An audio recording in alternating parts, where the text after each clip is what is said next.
Alright guys, so today we're going to be going over the leg press to challenge the glute max in its most lengthened position. So when we look at the glute, it sits on the posterior part of our pelvis and creates extension, external rotation and abduction of the femur.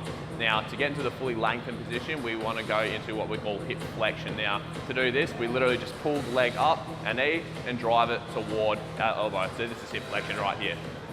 Now, when we're performing this exercise, we want to stay within what's called our active hip range of motion. Now, to find this, all we're going to do is set ourselves up in the machine, placing our feet on the pads, and we're going to drive our knees toward our shoulders. Now, the degree of hip flexion you go into whilst doing this is what we call our active range of motion, and this is what we're going to do when performing the exercise.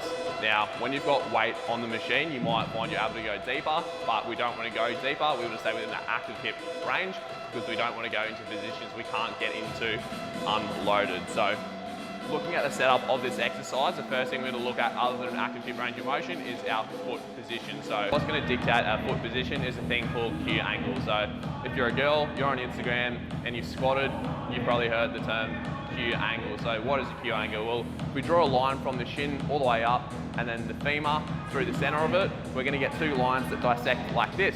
Now, the angle between those two lines is what's called that Q angle.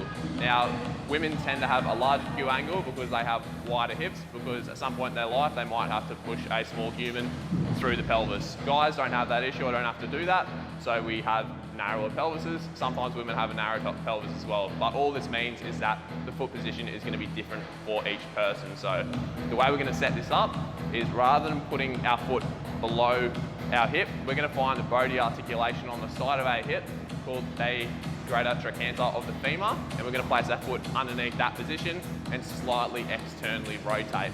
The next thing we're going to look at in the setup of this exercise is using our lats to stabilize the pelvis. So if you imagine I've got a rubber band in my hands and I'm trying to stretch that rubber band, but both hands are moving, the band's not stretching or shortening. Now, if I fix this hand here and move this hand, that band's going to lengthen and shorten. Imagine this is the pelvis, this is the leg, and the band is the glute. So we're trying to create a stable pelvis so we can effectively shorten and lengthen the glute.